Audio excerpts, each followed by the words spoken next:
দেখো friends, night টাইমে ব্যাঙ্গালোরের কত সুন্দর লাগছে, তাই না?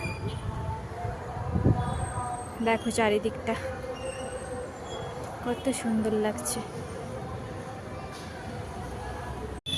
গুড ইভিনিং ফ্রেন্ডস, দেখো এখানে নিউ ইয়ারের জন্য কেকের স্টল বসেছে। এটা খুব ইউনিক না? আমি জানি না তোমরা কোথাও দেখেছো কি না, বাট আমি তো ফার্স্ট টাইম দেখছি কেকের স্টলে এরকমভাবে দিয়ে রাখতে। আমার তো খুবই ভালো লাগছে জিনিসটা, তোমাদের কেমন লাগছে জানিও। আর এখান থেকে দেখো, একটু আগে খুবই ভিড় ছিল, এখন অনেকটা ভিড় কমে গেছে। আর এখানে দেখো ছোট একটা মার্কেট আছে, দেখতে পাচ্ছ? এখানে রাত 10টা পর্যন্ত মোটামুটি এইরকমভাবে একটা ভিড় থাকে, ঠিক আছে, 10টা সাড়ে 10টা পর্যন্ত। আর এই দিকটা একটু দেখিয়ে দিই, অতটা হয়তো ভালোভাবে দেখাতে পারছি না, ঠিক আছে, তাও যাই হোক যতটা সম্ভব দেখালাম।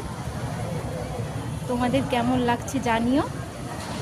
আমার তো খুব ভালো লাগছে জিনিসটা, খুব ব্যাপারটা খুব ইউনিক।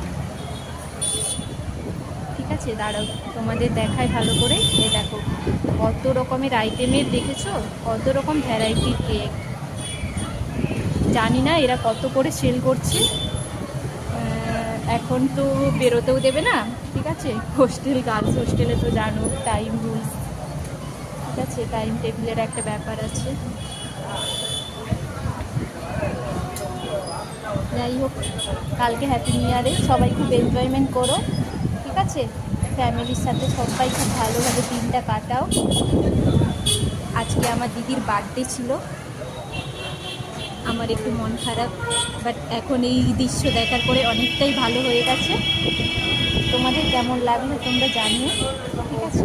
আর এই ভিডিওর মাধ্যমে আমি আমার দিদিকে জানাতে চাই হ্যাপি নিউ ইয়ার। আর আজকের জন্য